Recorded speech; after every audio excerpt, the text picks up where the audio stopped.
Welcome back to the Halls of History, everyone. I know it has been a while since I've put up something new. Full-time jobs can do that to you. However, with this episode, I'm taking a look at the passing game, or lack thereof, history of the Chicago Bears, one of the oldest and most storied franchises in NFL history. But before I get into that, I first want to say congratulations to the Marshall women's basketball team on taking the Sun Belt Double this year. They won the regular season title after going 17-1 and then defeated the defending champions JMU in a thrilling overtime contest to take the tournament title. Now they are going dancing for the first time since 1997. Congratulations again to head coach Kim Caldwell and her squad's record-breaking season. An incredible run that isn't over yet. The women's basketball team is one of the programs that I helped out while I was at Marshall as an SID. I got to travel with them in November and December and got to broadcast their games on the radio. I love it. Now, on to the NFL. The draft is quickly approaching, and once again there's talk of whether or not the Bears should draft a quarterback in the first round, since they hold the number one pick, trade Justin Fields, or stick with Fields, trade the pick and get a really nice haul for it, possibly draft one a little bit later, sign a free agent, or maybe even keep Fields and still draft Caleb Williams or another quarterback with the top pick, or of course still sign a free agent while keeping him. But everything seems to center around the quarterback yet again for the Bears. Think about this. Throughout the 100-plus year history of the Bears, this franchise has never really been known for its passing prowess. Over 104 seasons, there is just one quarterback in team history in the Pro Football Hall of Fame. Sid Luckman, who was drafted second overall in 1939, led Chicago to 4 NFL titles and retired after the 1950 season. It has been that long. Plus, the Bears are the only team currently in the NFL. Remember, there have been some franchises that have folded, but the only one that has not had a QB throw for 4,000 yards in a season. The only one. Just try to think for a moment when there was ever a time that the Bears were known to have an incredible and consistent passing attack. Struggling to think of any? Chicago has been known for its tough defense. The monsters of the Midway, and of course the '85 Bears, and the team that also helped them get to the '06 Super Bowl, but also for usually having a great rushing attack. Well, I am going to, pardon the pun, run you through the passing history of the Chicago Bears. More members of the Hall of Fame, whether players, coaches, or contributors, are credited to spending time with the Bears than any other franchise with 39, and some of the most iconic names of all time. But most are known for defense, playing along the line, and rushing the ball. Names like Red Grange, Bulldog Turner, Bronco Nagurski, the Papa Bear George Halas, Dick Butkus, Gale Sayers, Doug Atkins, George Connor, Bill George, Stan Jones, George McAfee, Mike Singletary, Richard Dent, Dan Hampton, Brian Urlacher, now Steve McMichael and Julius Peppers, Devin Hester, the greatest returner in league history, and of course, who could forget Sweetness Walter Payton. But as far as quarterbacks or receivers and tight ends, it is a minority number. Now, when you look at the list of players who are in Canton that spent time in Chicago, you will see 2 more quarterbacks along with Sid Luckman. They are Bobby Lane and George Blanda. However, Lane was drafted by the Bears 3rd overall in 1948, but he spent just 1 year in the Windy City, was with the New York Bulldogs in 1949,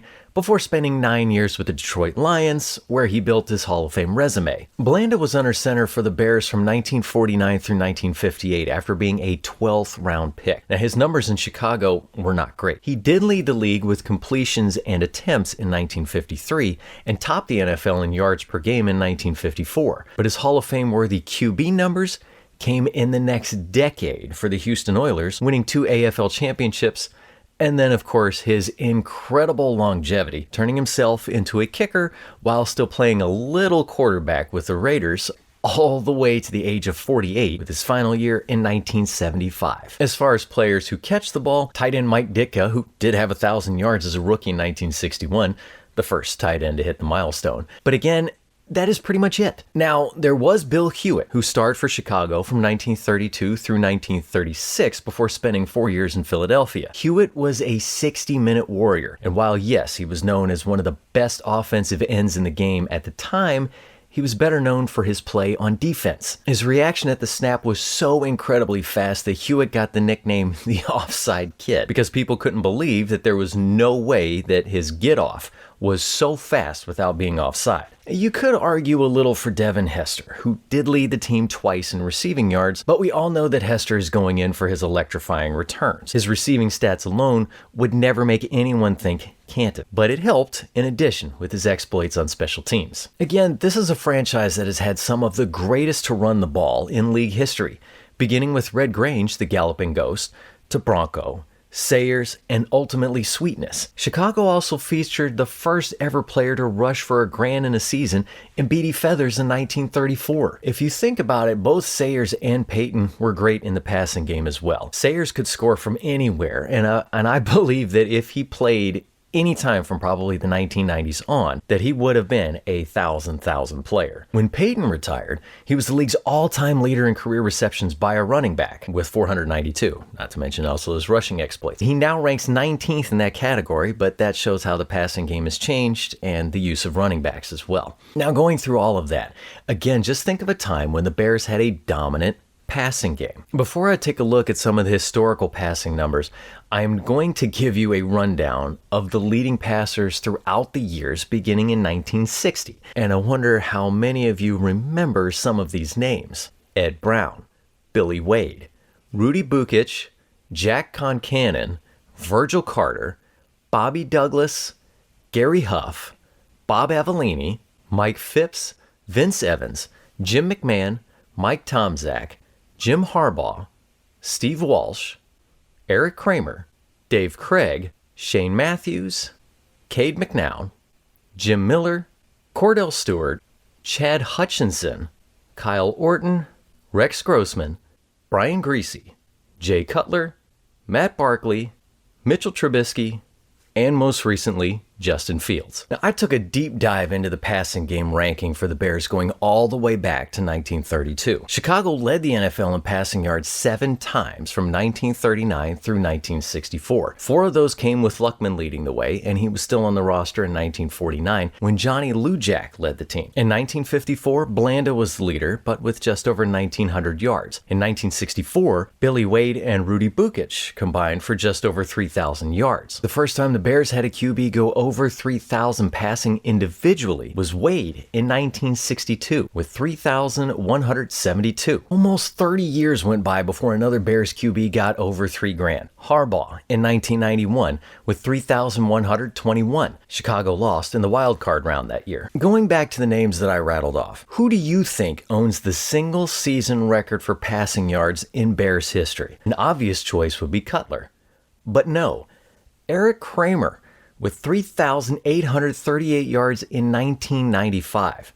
And Chicago missed the playoffs that year. There have only been 9 other seasons in team history when Chicago had a signal caller finish with over $3,000. Kramer did it again in 1997. Rex Grossman in 2006, the year the Bears made it to the Super Bowl, falling to the Colts. Cutler did it 5 times, and Trubisky twice. There have been a total of 746 times in NFL history that a quarterback totaled over 3,000 yards in a season. The Bears ranked 31st with 12 of those. The only team below Chicago, the Houston Texans, who have only been around since 2002. The teams that lead the way with the most, the Green Bay Packers and the Los Angeles Chargers with 35 each. Time to go back to the rankings. Remember, the Bears led the league in passing yards in 1964. The next year, Chicago ranked 5th out of 14 teams. However, beginning in 1966, the team ranked last 4 straight years, 15th in 1966, and then 16th the next 3 years. 1971 started a run of 12 straight years ranking 21st or lower, including last place in 1972 and 1980. Since 1965, the Bears have only been ranked in the top 10 twice. The first was 1999, when Chicago was 3rd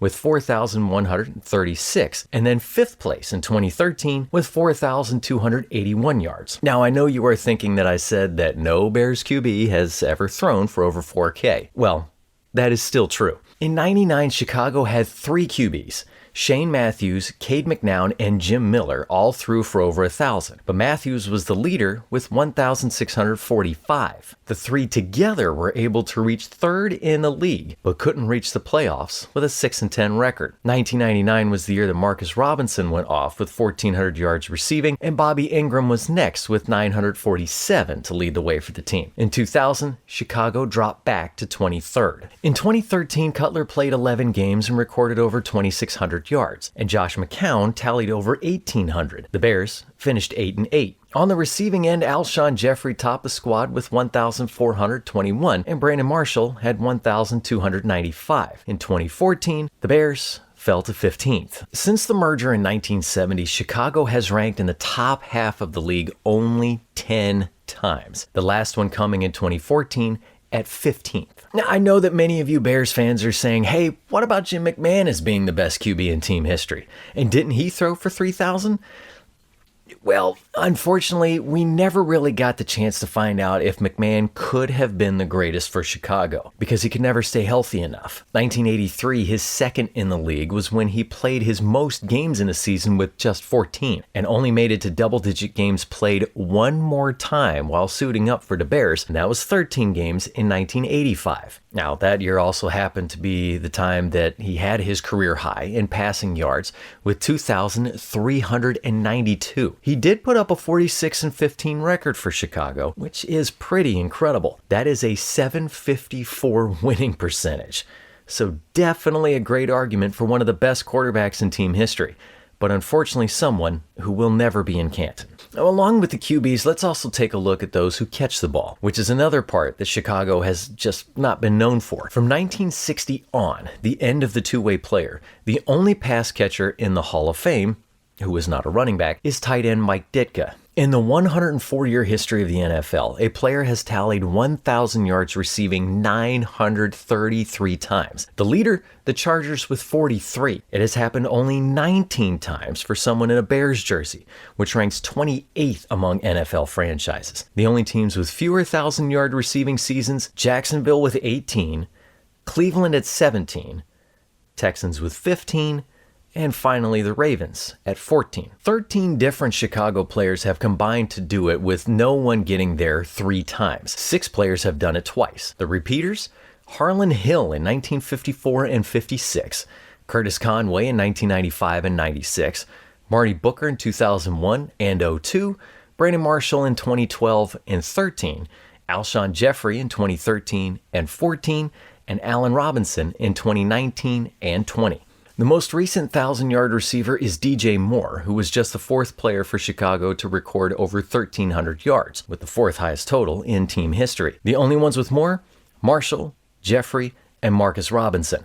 Jeff Graham is the only other player in Bears history with over 1,300 in a season. Another interesting receiving stat for you. 429 times in the history of the NFL, a player has tallied at least 10 receiving touchdowns in a season. The Packers led the way at 29 times. The Bears are tied for 19th out of the 32 franchises with 11 times, and only Harlan Hill and Brandon Marshall did it twice for Chicago. The only pass catchers in Bears history that could have a shot at a gold jacket, I believe, are Brandon Marshall and possibly tight end Greg Olsen. Now, Marshall only spent 3 of his 13 seasons in the Windy City and played for 5 other franchises, with 4 years in Denver his longest tenure. Olsen began his career in Chicago and played 4 years before spending the next 9 in Carolina, where he is most known for playing. But yet no one who is a Bears lifer at this point is looking at a potential bust in Canton. The leader in career receiving yards is Johnny Morris with 5,059 yards. His career best season,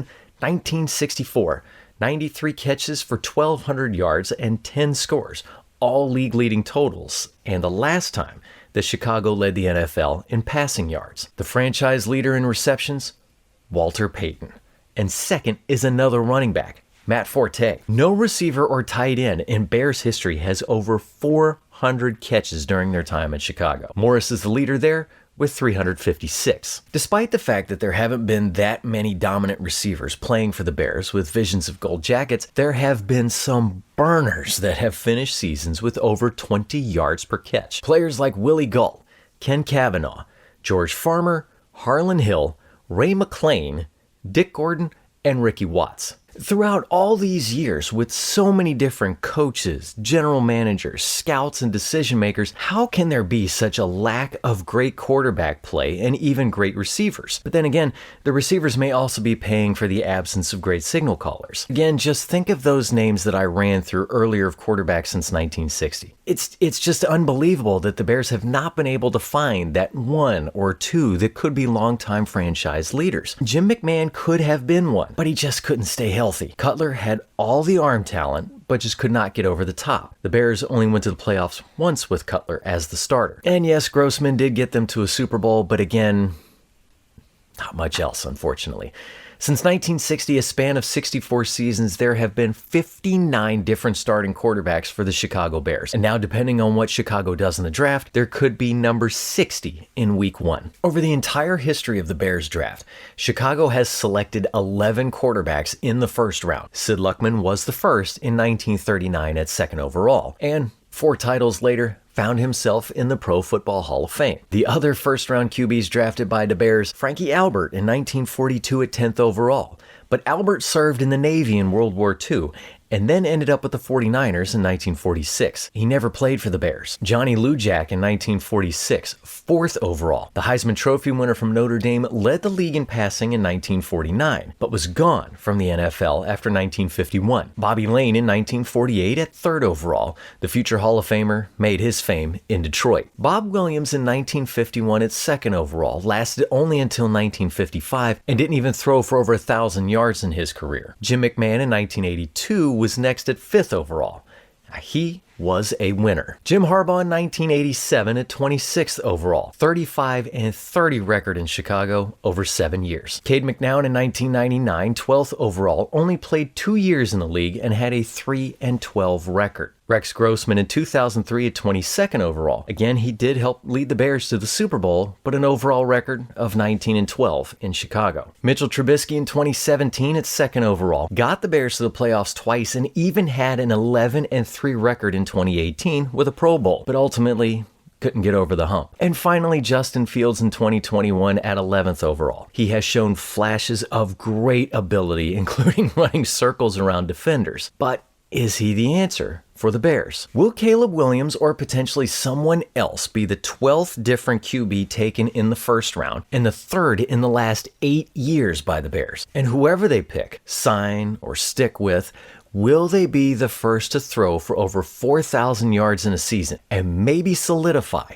the quarterback position for the Chicago Bears for hopefully at least the next decade? Only time will tell. Remember, if you like what you see here, click that subscribe button below and the notification as well to always know what is next on the Halls of History. If you are on TikTok, you can also follow me there as well, and I plan on hopefully jumping in with lots of NFL trivia coming up. So stay tuned for that. Thanks for watching and enjoy the off-season mania.